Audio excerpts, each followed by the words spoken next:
Selamat pagi Bapak Ibu sekalian.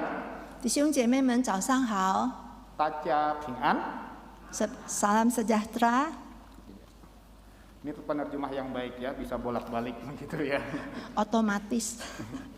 Baik Bapak Ibu sekalian, pertama-tama izinkan saya masih menggunakan masker ya, karena mungkin sebagian Bapak Ibu tahu beberapa minggu yang lalu, tepatnya 3 minggu yang lalu ya, setelah berusaha 3 tahun mencegah, ternyata kami sekeluarga lulus jadi S-Covid begitu ya. 对不起，请允许我仍然戴上口罩，因为这3年来我们都已经很注意了，但是最后我们竟然也是被感染了。 Menurut Dr. Alvin sebenarnya kalau sudah lewat 10 sampai 12 hari sebenarnya cukup aman ya. Tapi kita tidak tahu kesehatan kita masing-masing, demi kesehatan bersama saya tetap menggunakan masker.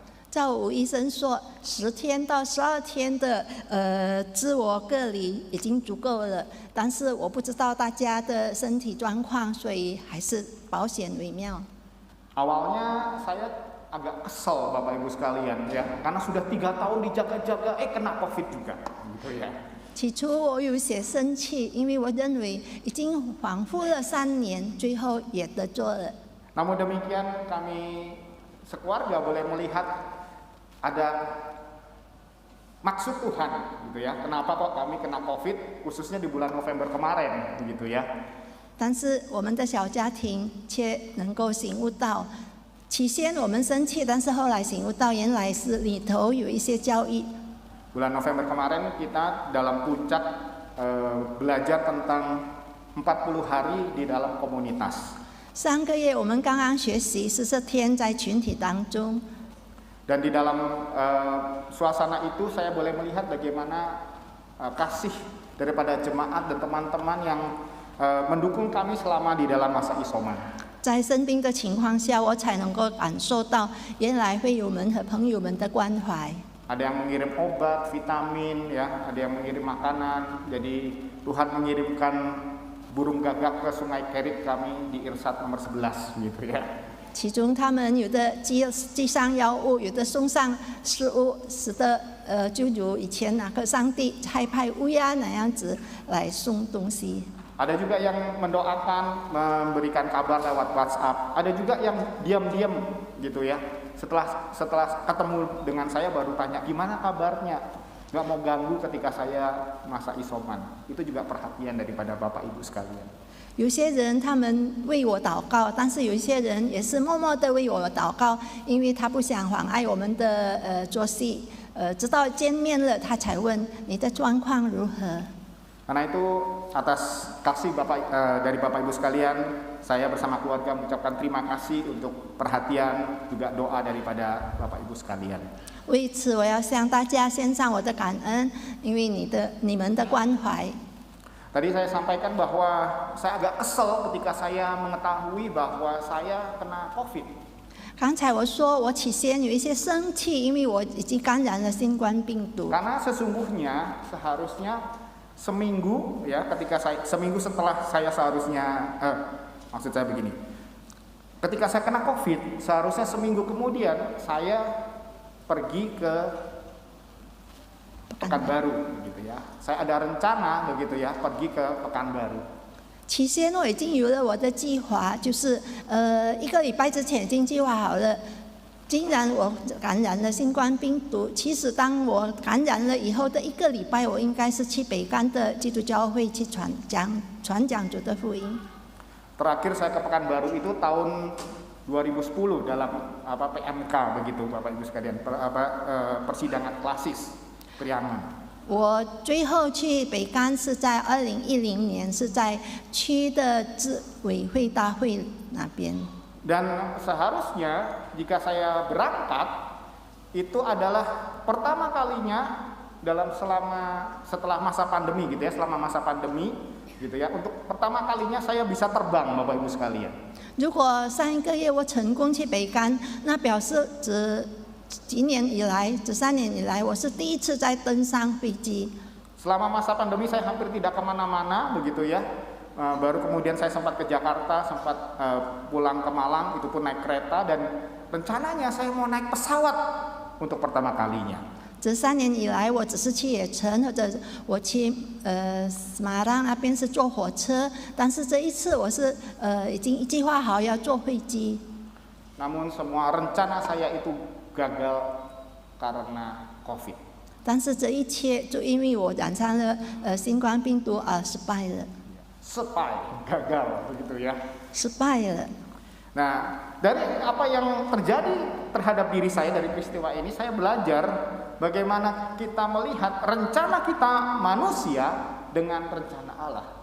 从我这一次所经历到的，从中我能够取得经验，就是我们的计划和上帝的计划。 Di dalam rencana manusia kita sering merencanakan banyak hal, namun seringkali rencana-rencana kita menjadi gagal. 人可以计划许多的事情，但是多少时候我们却失败了。 Selama pandemi kita boleh melihat bagaimana kita sudah merencanakan sesuatu sebelumnya, dan kemudian oleh karena pandemi semua rencana kita gagal.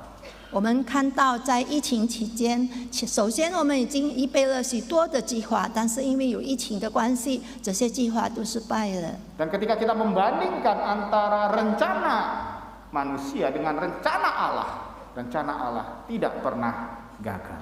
我们看到人的计划和上帝的计划，上帝的计划是从来不会失败的。 Dan rencana daripada Allah, Bapak Ibu sekalian, sesungguhnya adalah menyelamatkan dunia ini dari dosa. 上帝的计划就是将世人从罪恶中拯救出来。 Sejak Adam dan Hawa jatuh ke dalam dosa, 自从亚当陷入罪恶里， Tuhan sudah merencanakan karya penyelamatan bagi dunia di dalam diri Yesus Kristus. 上帝已经借着耶稣基督要拯救人类的计划。 Dan pada hari ini kita mau belajar bagaimana rencana kekal Allah itu boleh terjadi di dalam silsilah yang kita lihat, yang dicatat oleh Matius. 今天我们要学习马太是怎么样来叙述这个耶稣的家谱来拯救这个世人。 Matius pasal 1 ayat 1 sampai ayat 17. 马太福音第1章第1节和第17节。 Bagian ini seringkali dilewati oleh orang banyak karena begitu banyak nama-nama begitu ya. 我们时常读圣经的时候就不读这一些，因为太多名字了。 Dan banyak orang sulit memahami mengapa ada nama-nama ini dan bagaimana nama-nama ini boleh mempengaruhi akan kehidupan kita. 我们就在想说，这些名字怎么样能够来影响上帝拯救人呢？ Namun kita bisa melihat atau mempelajari akan silsilah ini menjadi satu berkat bagi setiap kita. 但是我们可以从这个家谱里面，我们可以得做福气。 Pada pagi hari ini saya hanya akan membacakan ayatnya yang pertama dan ayat yang ke-17 saja. Saya akan bacakan di dalam bahasa Mandarin. Nanti Ibu Nirmala akan membacakannya di dalam saya membaca dalam bahasa Indonesia, Ibu Nirmala akan membacakannya di dalam bahasa Mandarin. 我只要读第1节和第17节，然后先用印尼文，然后用中文读。 Ya, demikianlah firman Tuhan Matius pasal 1 ayat 1 dan ayat 17.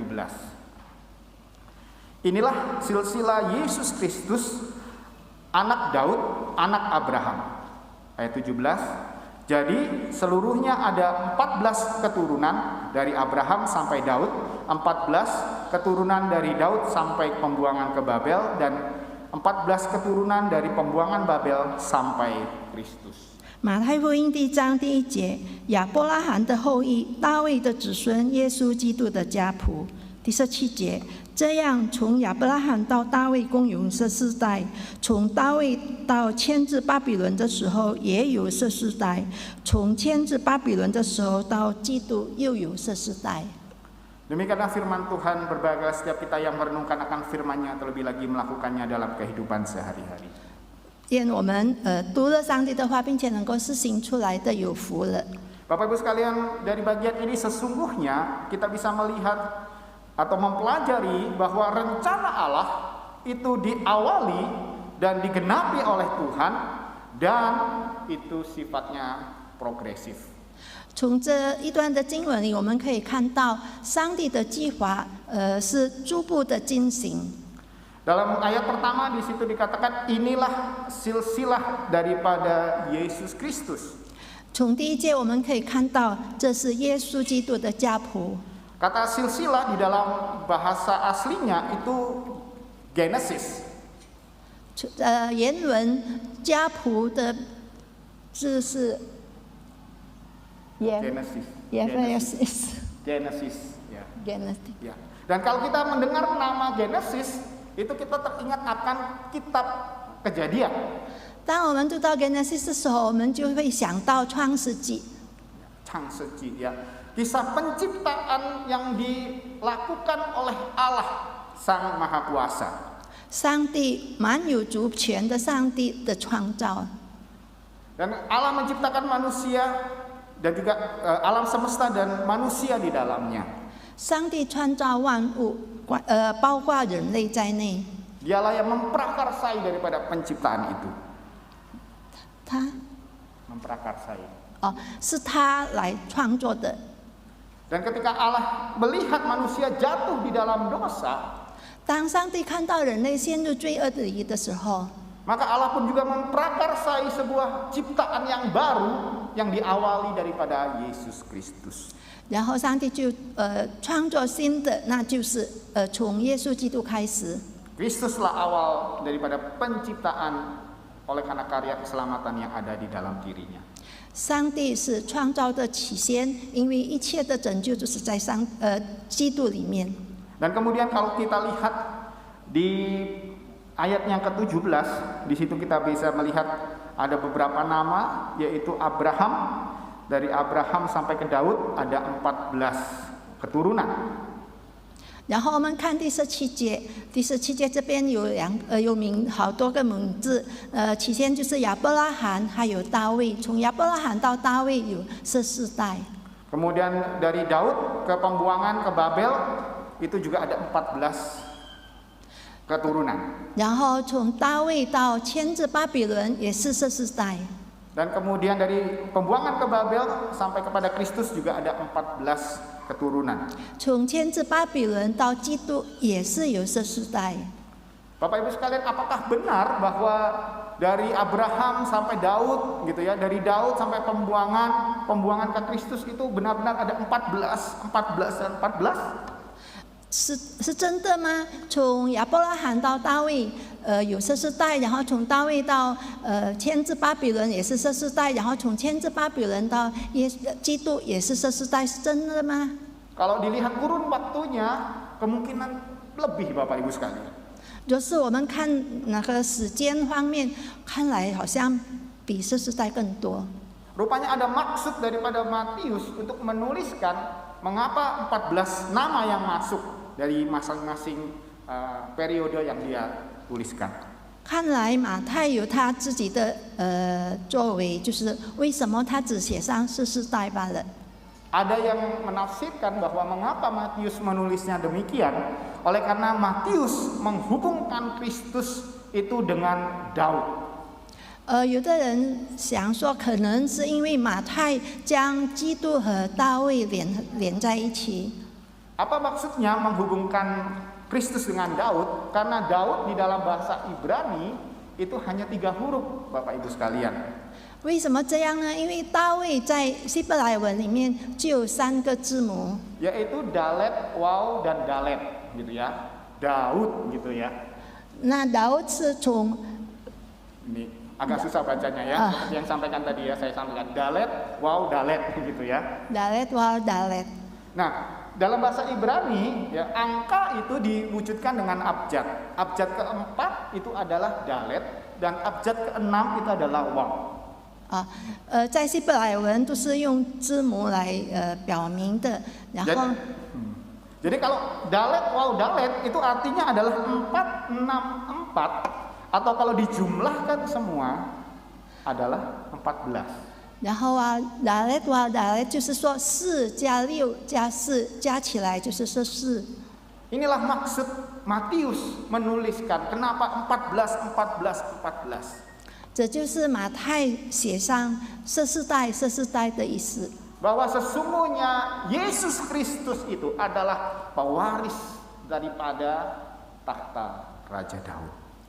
事实上，耶稣就是大卫的王位继承人。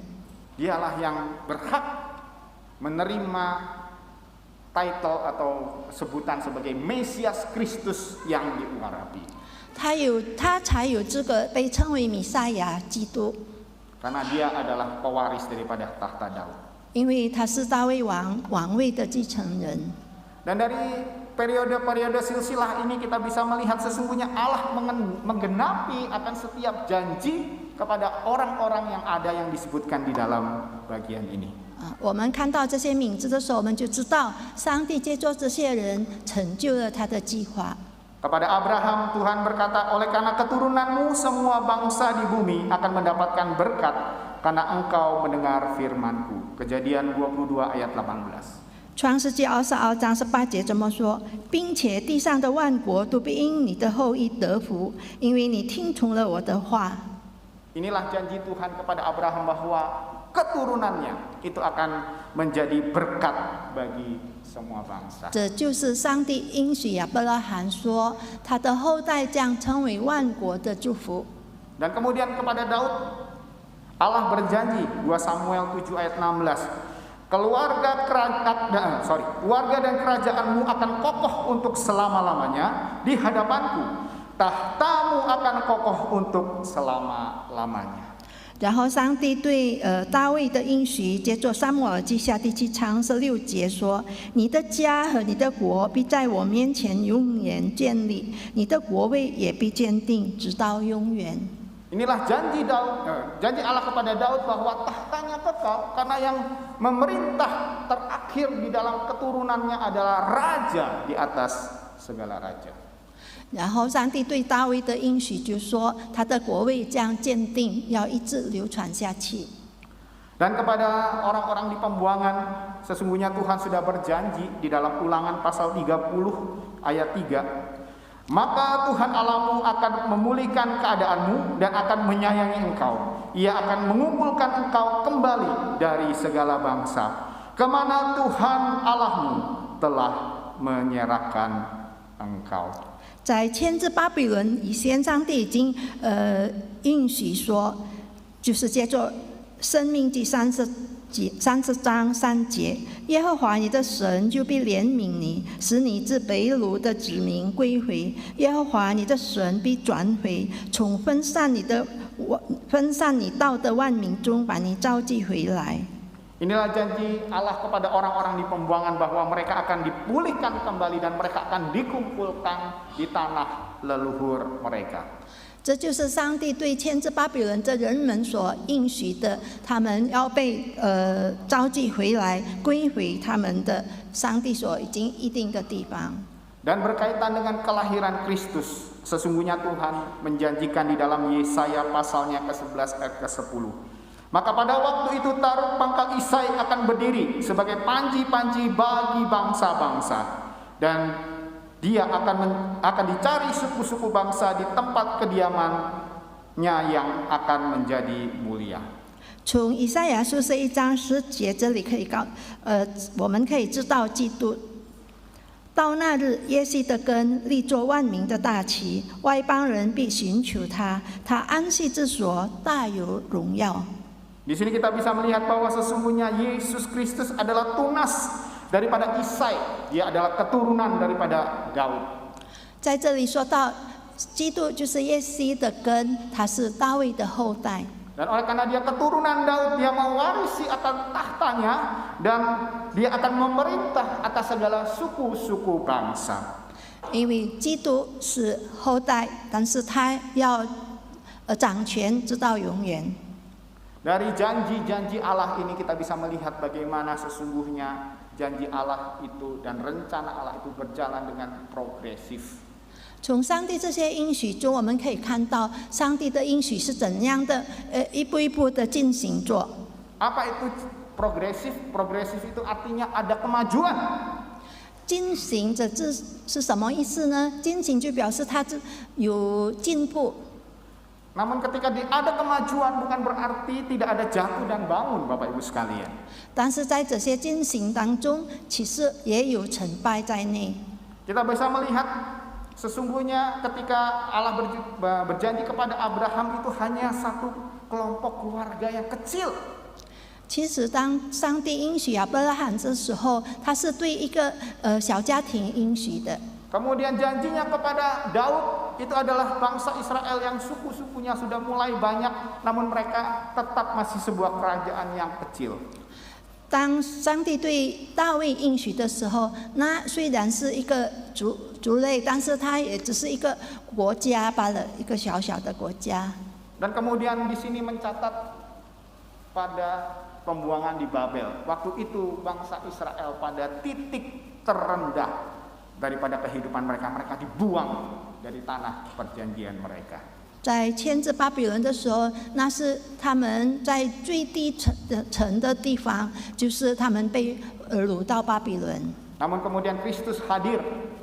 Dia hadir untuk menjadi berkat bukan hanya untuk bangsa Israel tetapi untuk seluruh bangsa di dunia. 最后，基督来临了，他不是单单为一个国家或者一个民族，但是他是为万国的人来临。 Yang menarik adalah bahwa Kristus lahir di masa di mana dikatakan Allah tidak berfirman kembali kepada umatnya. 当基督降生的时候，是在一个上帝完全没有说话的时候。 Ini menunjukkan kepada kita sesungguhnya janji Allah dan rencana Allah itu sifatnya progresif. 这就表明说，上帝的应许，他的计划是进行着的。 Ada satu yang lebih baik lagi, tapi bukan berarti tidak ada jatuh dan bangun. 虽然进行着的时候是越来越好，但是并不表示说里头没有成败的。 Namun demikian Bapak Ibu sekalian, dalam penulisan periode-periode ini ada juga orang lain yang menafsirkan dengan cara penafsiran yang berbeda.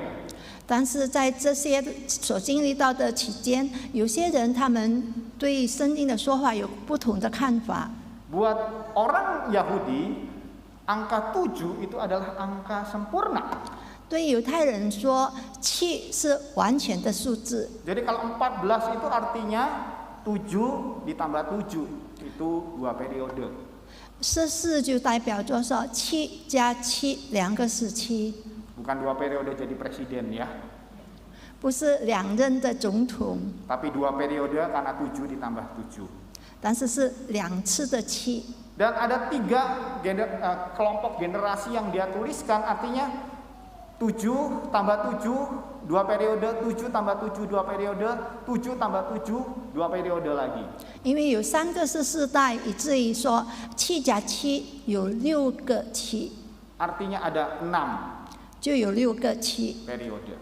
有6个时期。 Dan ketika Kristus lahir, Kristus datang ke dunia, itu adalah periode yang ke-7, periode yang sempurna. 当基督降临的时候，那是第7个时期，也是最完美的。 Artinya Kristus adalah penggenapan daripada rencana Allah itu. 那表示说，基督就是成就上帝的计划的。 Ya, penggenapan daripada hadirnya kerajaan Allah di tengah-tengah dunia ini. 这就表示天国在世上被实践出来了。 Namun Bapak Ibu sekalian, seringkali murid-murid dan juga murid-murid Yesus maksud saya dan juga kita salah kaprah tentang kerajaan Allah. 但是耶稣的门徒有些他们会错了意关于天国的意思。 Ketika Tuhan Yesus sudah bangkit dan kemudian akan naik ke surga, murid-murid bertanya kepada Tuhan Yesus. 对不起，当耶稣复活以后，他要被提升到天上的时候， mereka bertanya, Guru, apakah engkau akan memulihkan kerajaan Israel? 他们就问耶稣说：“主啊，你是这个时候复兴以色列国吗？” Tetapi Tuhan berkata, waktu dan masa itu bukan urusanmu, biarlah itu urusan Allah Bapa di surga. 但是耶稣回答说：“上帝所预定的日期，你们不用知道。” Karena itulah berkaitan dengan kerajaan Allah ini, ya, Pendeta Hendra G. Mulya dalam bukunya Encounter the Redeemer itu mengatakan bahwa sesungguhnya kerajaan Allah itu bukan kingdom of God, tapi kingship of God. 天国照廖德惠牧师所写的书，就是《遇见救赎主》的那边写到，天国并不是上帝的王国，但是它是上帝的主权。 Kalau dalam bahasa Indonesia memang terjemahannya kerajaan gitu ya, antara kingdom dan kingship itu sama begitu ya. Cuma satunya kerajaan disambung semua, yang satu kerajaan begitu. 若是在印尼文好像分不清，但是天国和主权不一样。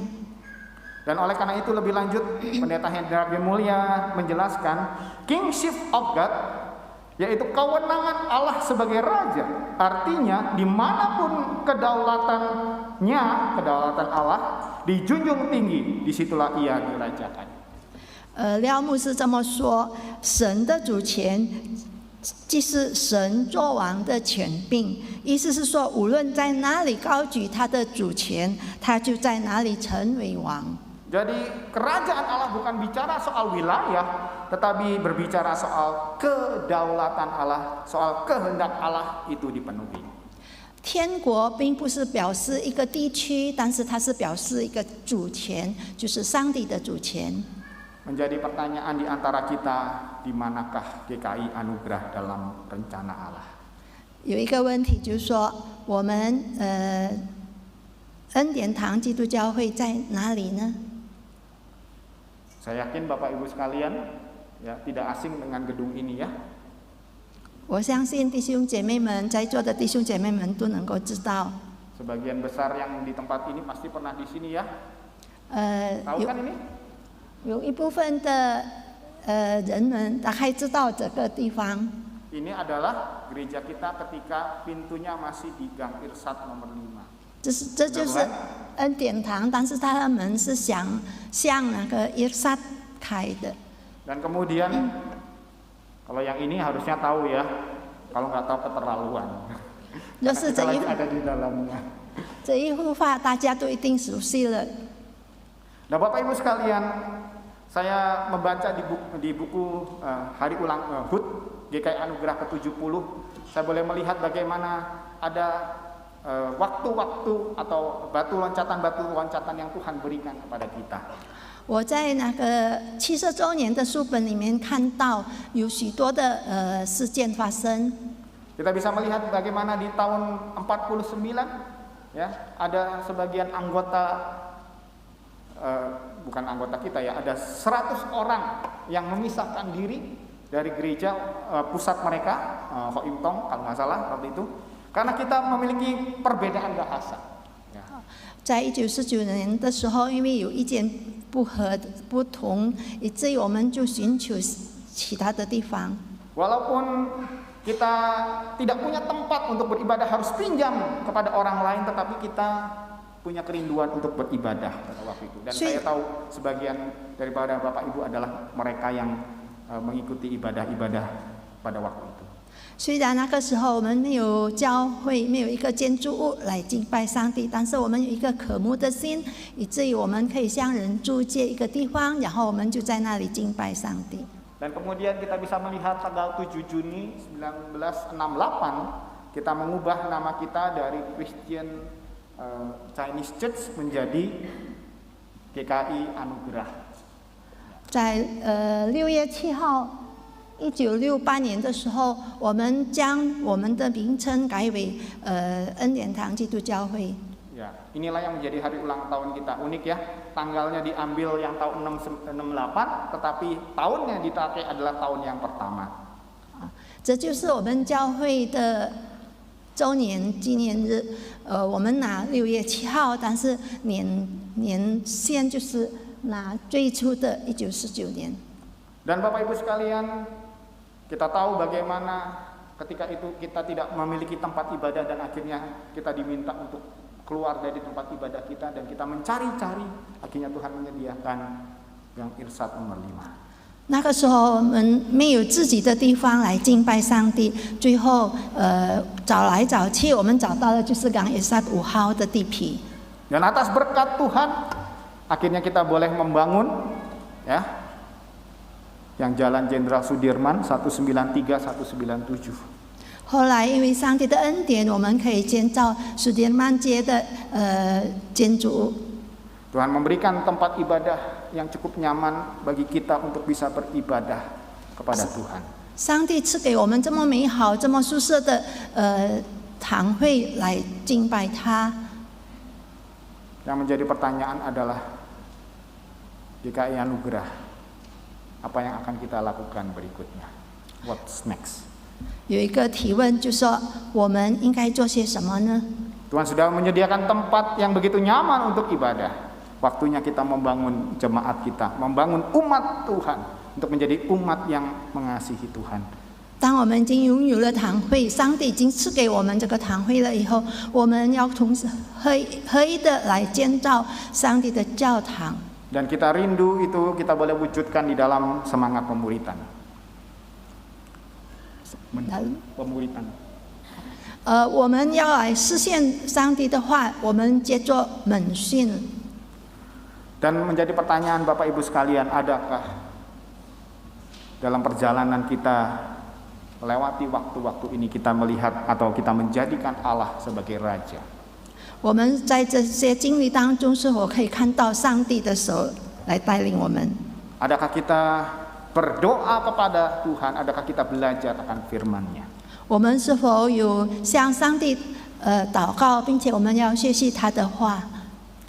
Satu hal yang saya prihatinkan daripada gereja kita adalah jumlah peserta daripada kebaktian doa kita, Bapak Ibu sekalian. 一个问题就是，当我们举办祷告会的时候，我们的人数是多少？ Menurut catatan bahwa jemaat kita itu harusnya sekarang sudah 4.494. Itu yang tercatat ya. Dikurangi yang meninggal mungkin sekitar 3.500-an.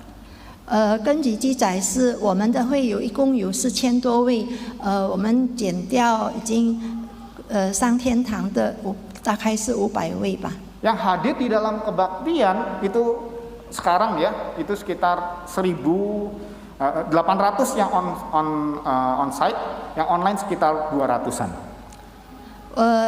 差不多有800位来参加崇拜会。 Sebelum pandemi sekitar 1.300. 当还没有疫情的时候，我们有1300位参加崇拜。 Yang ikut doa berapa Bapak Ibu? Yang ikut doa? 参加祷告会的呢？ MPD itu tidak lebih daripada 20 orang. 礼拜二的赞美祷告会不超出20位。 Doa Sabtu pagi lebih mending sekitar 40 orang, itu pun sebagian majelis. 拜六早上的晨祷会导师比较好，大概有3到40位。40位。 Bapak Ibu sekalian, itu kebaktiannya masih lewat online loh. Kita nggak perlu keluar rumah. Kalau hujan kita nggak kehujanan. Yang datang cuma segitu. 你们知道吗？拜六早上的晨祷会，我们是在家中线上祷告会，以至于当下雨的时候，我们没有被雨晒到，我们还可以在家中参加，但是人数也只有这样子罢了。 Saya tahu kok ibu-ibu yang KW di sini pintar-pintar kok ya. Kalau online sudah bisa nyambung online, saya tahu banyak yang bisa ikut online. 我知道大家都很聪明，可以线上参加崇拜祷告。 Ayo kita berdoa buat gereja kita. Jangan-jangan itu bagian yang Tuhan minta untuk kita kerjakan. 让我们一起起来吧，我们参加祷告会。 Dan kemudian Bapak Ibu sekalian, selain dari silsilah ini kita bisa melihat selain bahwa rencana Allah itu diawali dan digenapi olehnya dan bersifat progresif, bahwa sesungguhnya rencana Allah itu juga melibatkan manusia yang terbatas. 我们知道上帝的计划是一直做进行做的，而且上帝也是用到许多人。 Dalam silsilah Tuhan Yesus kita bisa melihat ya, begitu banyak orang-orang yang terlibat di dalamnya. Ada mereka yang disebut sebagai pahlawan-pahlawan iman. 从耶稣的家谱里面，我们看到那些人名，我们知道他们有的是勇士。Ada Abraham, ada Ishak, ada Rut, ada Daud. 新兴勇士有亚伯拉罕、以撒、路德和大卫。Ada juga yang reputasinya abu-abu, maksudnya ya bisa disebut orang baik juga bisa dibilang kurang baik juga. 有一些就是比较灰色的生意，有灰色的生意，就是说也是好人，他也是坏人。Seperti Tamar ataupun Rahab. 就如他玛斯和拉赫斯。Seperti Rahab mungkin yang lebih mudah, dia membantu 2 orang pengintai supaya tidak dibunuh oleh prajurit daripada kota Yeriko. Namun demikian, ya, dia adalah seorang prostitusi dikatakan. 就如拉赫斯，他虽然帮助了2个去观看城市的人，但是他帮助并且救了他们，但是他原来只是一个妓女。Dan kita juga bisa melihat orang-orang yang biasa, namanya Herson, Ram, Nahason, dan Akim. 我们也可以看到，其中也有普通人，那就是希斯伦、亚兰、拿顺和雅金。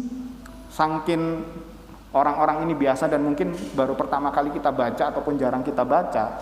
Kemarin waktu saya minta Cimilian untuk menerjemahkan, Cimilian tanya saya, ini nama Mandarinnya apa begitu ya? 这些人都是普通人，以至于我们可能不认识他们的名字，甚至可能在圣经里面只提到1、2次罢了，连我自己也不晓得他们到底中文叫什么名字。Dan ada juga nama raja-raja yang jahat, yaitu Manasye dan Amon. 其中也有凶恶的王，那就是马拿西和亚门。Bapak Ibu, kalau kita memberikan silsilah kita mau nama orang-orang yang baik atau nama orang-orang yang jahat? 当我们的家谱的时候，我们要写上好人还是坏人的名字？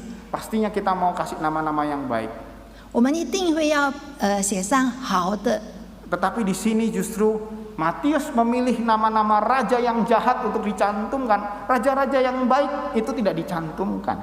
但是在这里，马太反而写上那些凶恶的王的名字，而好的王他没有写上。 Matius juga mencatat nama-nama yang tidak lazim di dalam silsilah, yaitu nama-nama perempuan dan juga nama-nama orang asing. Rut itu orang asing, bukan orang Israel. Rahab, Tamar, ya, Betsheba itu juga dia orang Het. Nama-nama perempuan itu ada. 在这个家谱里面也有许多平时不上家谱的名字，那就是外邦人啦，还有女人的名字。 Ini ingin mengingatkan kita bahwa Allah sesungguhnya bisa memakai siapa saja di dalam perannya masing-masing untuk menggenapi rencananya. 这就表明上帝能使用任何人。 Seorang sarjana Alkitab bernama Crane Kenner menuliskan bahwa karya Allah dalam sejarah tidak dibatasi oleh kegagalan atau dosa manusia, dan Allah juga berkarya melalui orang biasa. Seperti halnya Allah memakai segala macam manusia untuk menghadirkan anaknya di dunia, sekarang Allah memakai segala macam manusia untuk memenuhi kehendaknya, dan Allah mau memakai Anda. 因为圣经系的学士这样说，上帝在历史上的工作不受人类的失败和罪恶的限制，而上帝的作为也直接做普通人去做。正如上帝使用各种人使他的独生子降临世上，如今上帝也使用各种人来成就上帝的旨意，并且上帝也要使用你我。 Penekanannya adalah Allah mau memakai Anda. 之中就是说，上帝要使用你们。 Di sini kita bisa melihat bahwa Tuhan tidak mencari orang yang sempurna, tetapi Tuhan memakai orang yang imperfect atau tidak sempurna. 告诉我们说，上帝不是寻求那些完全的人，但是他愿意使用我们这些不完全的人。 Tahun 2010 saya mendapatkan kesempatan untuk boleh study tour selama kurang lebih 3 minggu ke Beijing. 2010年，我有一个机会可以到北京去参加一个旅游学习。Pada waktu itu kami mendapatkan kesempatan untuk pergi mengunjungi ke beberapa tempat yang cukup terkenal begitu ya di di Beijing. 那个时候，我们拥有机会可以到北京的几个有名的地方参观。 Namun tempat yang menarik perhatian saya adalah ini Bapak Ibu sekalian. 但是最吸引我的地方就是Nyau Chau ya. 鸟巢， Ya, ini ya Bird Nest Stadium gitu ya. 就是鸟巢体育馆。 Bird Nest Stadium ini adalah satu tempat olahraga atau stadion yang digunakan untuk Olimpiade musim panas tahun 2008. 鸟巢体育馆就是我们中国2018年使用的夏天的奥林匹克比赛。 Dan tahun ini katanya tahun 2022 akan dipakai untuk Olimpiade musim dingin. 然后今年2022年就是要被使用成为奥林匹克的冬天的运动比赛。 Kapasitasnya itu 80.000 orang, Bapak Ibu sekalian. 它里面能够容纳8万人。 Kalau saya mau bandingkan, Gelora Bung Karno itu 77.000 orang kapasitasnya. 如果是我和苏加诺的体育馆相对比的话，它里头能够容纳77000人。 Stadion kita yang paling baru yang kita punya itu adalah JIS, Jakarta International Stadium. Itu kapasitasnya 8.200. 我们新造的体育馆就是盐城世界体育馆， 它里面容纳82000人。 Kalau mungkin belum kesempatan ke Bird Nest, mungkin kira-kira ukurannya sama ya dengan JIS begitu. 若是我们还没有到过鸟巢的体育馆，我们可以到这个雅加达的体育馆。 Tapi Bapak Ibu sekalian, yang menarik perhatiannya bukan karena tempat ini adalah tempatnya Olimpiade atau karena kapasitasnya begitu luar biasa. 能吸引我的这个建筑物，并不是说它里头能够装多少人，而且它是奥林匹克比赛的运动场。 Ketika saya ada di dalam stadion ini dan saya berjalan, saya melihat ada foto-foto ini Bapak Ibu sekalian. 当我在这个运动场里面走的时候， saya melihat foto-foto para pekerja konstruksi yang membangun akan stadion ini. 我看到那些贴在墙上的那些建筑工人们的相片。 Saya nggak ingat apakah ada namanya ya, tapi kemungkinan saya pun nggak ingat gitu ya siapa ini yang ada di foto ini. 我不知道他们是谁，我也没有记住他们的名字。 Menurut catatan yang saya baca di Wikipedia atau di dalam internet, itu ada 17.000 orang yang membangun Bird Nest Stadium ini. 在那里，我看到记载说有17000个工人在建造这个鸟巢。 Dan mungkin namanya kita tidak ingat dan bahkan dia tidak penting buat kita begitu ya. 他们的名字可能对我们来说不重要。 Dan juga Bapak Ibu sekalian, dari 17.000 orang itu latar belakangnya bermacam-macam. Ada yang mungkin orang yang dari desa ingin memenuhi kebutuhan daripada keluarganya, dia bekerja di sana. 我们相信在其中的17000人的工人里头，他们的身份都各有不同。 Ada mungkin yang baik, ada yang jahat, ya, ada yang biasa-biasa saja. 可能他们当中有坏人，也有好人，可能也有只是普通人罢了。 Terlepas daripada apapun mereka dan tidak diingatnya nama mereka, ke 17.000 orang itu berperan di dalam pembangunan Stadium Bird Nest ini. 但是无论他们是什么样的人，这17000个工人，他们是建筑鸟巢有功的人们。 Sekarang kita mau melihat GKI anugerah di dalam kehendak Allah. 我们看看恩典堂是否在神的旨意中。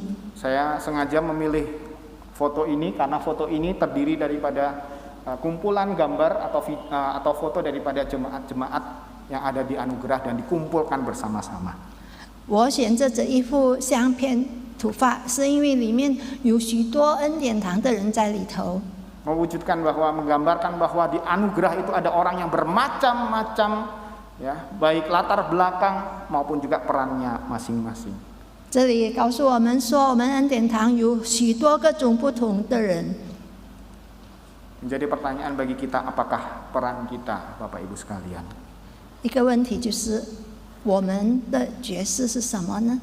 Saya mengetahui bahwa sebagian besar di tempat ini adalah para senior bagi saya dan juga bagi sebagian orang muda di GKI Anugerah. 我知道，在我们当中有许多是恩典堂的元老们。 Kami sebagai orang muda mengucapkan terima kasih atas perjuangan Bapak Ibu sekalian sehingga GKI Anugerah boleh berkembang hingga pada masa kini. 身为比较年轻的我，代表大家向你们致谢，你们已经做了一份你们的工。 Bapak Ibu sudah berperan sesuai dengan apa yang Tuhan sudah tempatkan di waktu daripada Bapak Ibu sekalian. 在那个时候，上帝已经安排了你们的角色，你们也扮演得很好。 Namun Bapak Ibu masih ada peran yang masih bisa Bapak Ibu lakukan bagi setiap kami orang muda. 但是你们还有需要扮演的角色，为做下一代。 Doakan kami agar kami bisa melanjutkan perjuangan Bapak Ibu sekalian, mewujudkan kehendak Allah di dalam gereja Tuhan ini. 请为我们比较年轻的一代祷告，使我们配得继续你们所做的，以至于我们能够成就上帝的旨意在这个教堂里。 Jadilah teladan bagi setiap kami, karena kami anak muda, seringkali kami banyak melakukan kesalahan. Ingatkan kami ketika kami melakukan kesalahan, supaya kami tetap berjalan di dalam kehendak Allah. 请为我们做个好榜样，因为我们需要。 而且我们多少时候会做错事，请记得为我们祷告。 Hari ini kita juga akan menyaksikan ada beberapa anak yang akan dihantar oleh orang tua mereka untuk menerima baptisan. 今天我们也要见证有几对的家长，他们带着他们的小孩要接受圣洗礼。 Mereka ini adalah masa depan daripada gereja Tuhan. 他们都是上帝教会的继承人、接班人。 Marilah kita mendukung dan juga mendoakan para orang tua yang mendampingi anak-anak supaya mereka boleh menjadi orang-orang percaya yang tetap berteguh di dalam iman mereka kepada Yesus Kristus. 让我们支持这些家长们，让他们可以带领孩子们仍然在灵命上追求长进。 Dan kita juga menjadi bagian daripada gereja Tuhan, mendidik mereka menjadi orang-orang yang berkenan bagi Tuhan dan melakukan kehendak Tuhan. 成为上帝教会里面的一份子，也成为我们教会的接班人。 Kiranya kita boleh mewujudkan rencana Allah di dalam dunia ini, di dalam peran kita masing-masing. 但愿我们能够成就上帝的旨意，在这个世上，在上帝的教会里。 Mari